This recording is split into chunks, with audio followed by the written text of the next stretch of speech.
What's good with the YouTube? Y'all already know Big Flacco with the convict's perspective. Now I'm smashing, dashing, sliding on through with a little bit of energy. Please hit the like, subscribe, comment, do all those things to help support this channel, and hit that bell notification for future fire content. Now I did a video yesterday, right, last night, from just assessing certain things that I've seen and heard, right? And I talked about across the border, the organizations are trying to take over as much as they can from the organizations on this side of the border, the prison gangs, because a lot more prison gang members are living in Mexico. They're doing business transactions, dealings, and there's been a lot of stuff that's happened, for like the last 20 years, and the jurisdiction of authority that some of the groups across the border want to have and more influence is really on display. And I talked about you're going to start to see internal conflict based upon that, because you never know who you may be connected with or working with and what influence that they have. And that very well, some of the civil wars that are going on across the border with these groups could also start to occur on this side of the border with these prison organizations, right? It may not have too much to happen as far as in the prisons, right? But on the Gaius, it'll start there first. So I did a little video on that, and someone reached out to me. They said, man, you just hit the fucking nail. You just hit the hammer on the nail without even realizing it. He goes, you do not understand how accurate you are. So I'm going to use what was going on over there in El Paso and Juarez, and I'm going to run this down to you guys so you guys get a clear understanding about what I was discussing. Now, approximately 5 years ago, the Linea started structuring how the Aztecas were going to be directed. Now, the Linea, right, is basically the new generation cartel.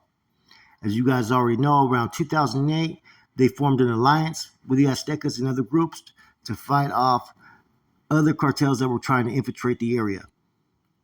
Now, the Aztecas pretty much operated on both sides, but as we know, their influence and power was mainly in the federal prison system, the state system in Texas, and on the streets of El Paso. Okay, but they operated also across the border with a working relationship, which is what made them strong. They had cops and all kinds of other people on the payroll, and they had a working relationship. Now, what ended up happening, right, is the Aztecas wanted to name an individual to be the leader, and the governing body of the Aztecas were not having that. They basically have 5 captains that oversee the body of Aztecas, and then they give rank and file basically to those they vote upon that. Now, the Linea was trying to intervene and say who they wanted in charge. And basically it was an individual named L300, Rene Gerardo. So pretty much they were put in their plan that they wanted to oversee the Azteca activity so they could control it. It was basically a control mechanism move, right? It was a power play. But it was a big issue within the body of Aztecas. Now, one individual was the main individual who stood against it. It was an individual named Felipon Lerma. He waged war against La Linea, right? They started killing people, war started, but he also started killing a lot of his own brothers who did not want to participate going against La Linea. So there was a lot of individuals that were like, look, we're not taking on this war. We get it that they overstepped their boundaries, but they didn't feel it was necessary to really create an issue that, man, like I said, those organizations across the border have a lot of different resources, right? Very powerful. So to wage war was kind of a winless war. They weren't going to be able to last. At the end, Felipon was murdered, and a new structure was created that now is Nueva Empresa, the new enterprise. It consists of ex-Aztecas and Linea. To this date, the Aztecas are underground in Juarez. If you claim being a brother, you're going to get killed. Now pay attention to Cornel's last video with stories written by a current prisoner. Shouts out to Tony and Cornel, right? And he talks about a certain individual that could basically hold second in power within that group. Cornel talked about Sapo from Pacuema from Latin times, basically being the second in command. Now that position, right, being a big homie, is not going to benefit those across the U.S. border, but it's going to benefit those, the organization on that side of the border. They no longer are content with just having, authority basically across that border and running things. They want to run things on this side of the state as well, which with the resources, the money and whatnot, and now tapping in with certain individuals, Either they're going to have to go with the flow, or you already see what the results are. And why this today, you cannot even say that that you're an Azteca. Okay, that's crazy. And they got this new thing that they established after the war, Nueva Empresa, the new enterprise. Respect that you're given from the states as far as within your collective. If you're not going with the program, you're an obstacle. Therefore, you will get dealt with on a way, way higher level. Shit gets really corrupt. There's all kinds of fucking betrayal and whatnot. And so, like I said, this is what I brought up in yesterday's video, just from assessing certain things that I heard and seen. I'm like, this is what's going to happen right here. And someone reached out, man, and they ran down the story about what I just discussed. He goes, you just nailed it, man. This is exactly what is happening. And this came from a particular individual that is he was a high-ranking individual, high-ranking within the criminal organization in these states, that was telling me how factual what I was saying. So when I heard that, you take heed to it.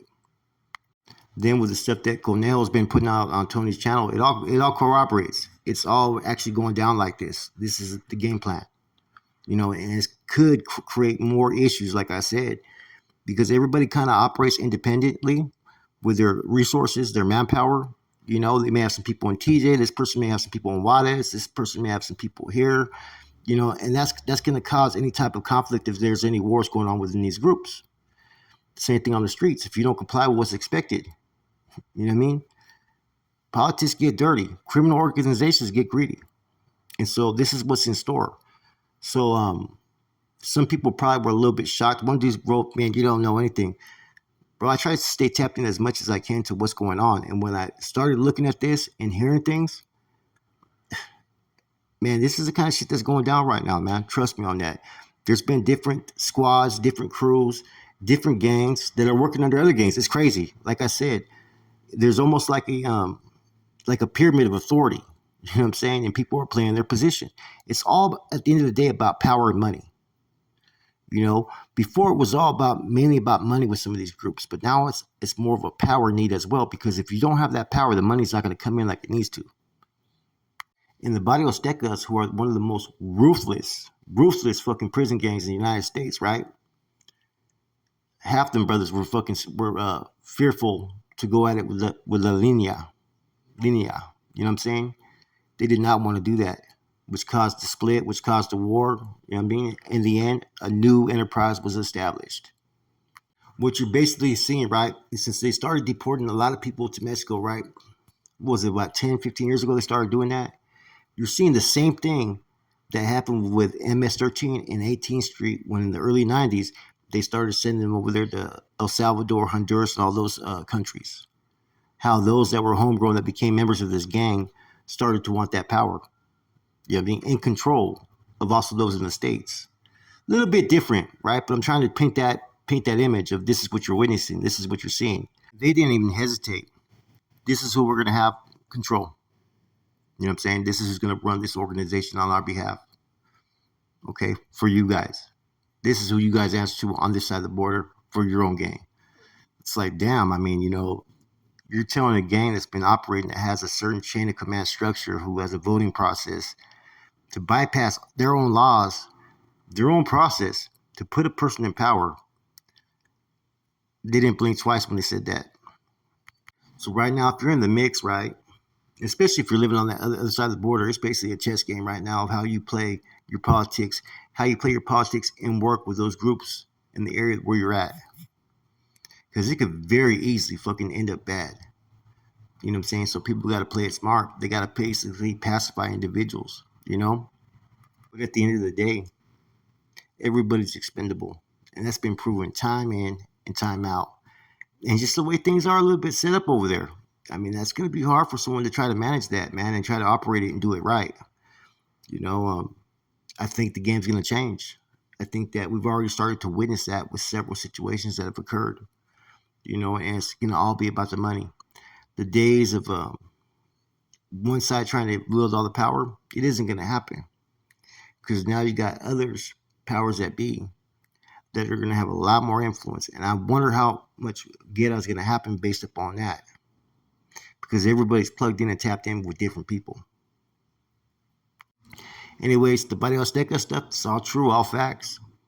They were once strong in Juarez. Now they're not even present. You can't even talk about them, mention them. Right? That's how much power these organizations have. That's it. It's your boy Flacco, Convict's Perspective. I'm gone.